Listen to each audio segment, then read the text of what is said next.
You send in the questions, I get the answers. The next question comes to us from Pat, and here it is. Can you confirm the report of African immigrants from the Congo and Nigeria crossing illegally into South Texas? I understand they are fleeing their countries of origin due to Ebola outbreaks. Is the CDC aware that the border authorities are then busing these people around the country?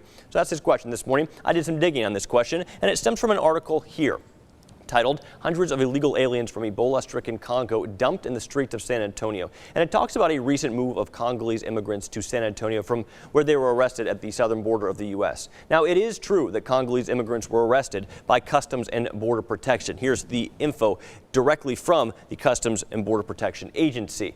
And they were arrested while crossing the southwestern U.S. border. It's also true that the CBP transported a few hundred of these immigrants to San Antonio, Texas. The World Health Organization has also declared and monitored an Ebola outbreak in Congo. But it's important to know that the CBP tests and monitors all immigrants for Ebola, and they haven't found any traces of the virus on the southern border.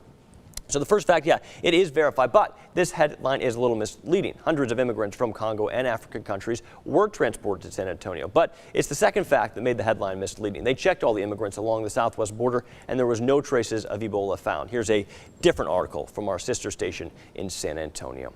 Hey, there's a lot of information out there. There's a lot of headlines out there. Sometimes it's hard to know what's real and what's not. So keep your questions coming. I'm on Facebook and Twitter, or you can send me an email, crogers2@kcentv.com.